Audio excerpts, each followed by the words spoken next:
অনেকে হ্যাপিকে দাঁড় করাচ্ছেন আসামির কাঠগড়ায়। তবে ৭১-এর অনুসন্ধান বলছে হ্যাপি ভালোবেসে আর বিয়ের প্রতিশ্রুতিতে নিজেকে সঁপে দিয়েছেন রুবেলের কাছে। দুজনের ধারণ করা ফোনের আলাপ শুনে শামসুল আরেফিন ৩ পর্বের ধারাবাহিকের এখন রয়েছে প্রথম পর্ব। তুমি আমাকে ভালোবাসো? আমি যেদিন মরে যাবো আমি মনে হয় বেশি দিন বাঁচবো না, বুঝছো? সত্য কথা, তোর তাড়াতাড়ি মরে যাওয়া উচিত। এটাই দোয়া করো। তুই মরে যে আমাকে বাঁচাবি। আচ্ছা, তাহলে দোয়া করতেছি আমি তাড়াতাড়ি মরে যাই। বলো। হ্যাঁ, আমি জানি তুমি আমাকে ভালোবাসো, তো আমাকে কেন কষ্ট দাও? কেন কষ্ট দাও বলো? নিজেও কষ্ট পাও, আমাকেও কষ্ট দাও কেন? তো রুবেল হ্যাপির ফোন আলাপে ষড়যন্ত্রের আলামত পাওয়া যাচ্ছে কই? আলাপ শুনে মনে হচ্ছে ৯ মাসের প্রেমের ভালোবাসায় বিয়ের প্রলোভনে একাধিকবার শারীরিক সম্পর্ক। পুরো নভেম্বর মাস জুড়েই ফোনে বিয়ের চাপ দিয়ে যাচ্ছিলেন হ্যাপি।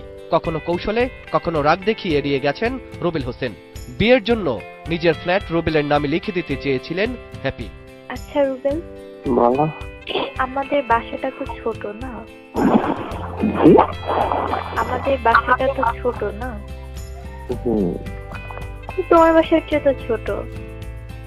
ধরো আমার আম্মু নিজের সামর্থ্যে যতটুকু পেরেছে নিয়েছে। আচ্ছা, এই ফ্ল্যাটটা যদি তোমার নামে লিখে দিই তাহলে তুমি আমাকে বিয়ে করবা?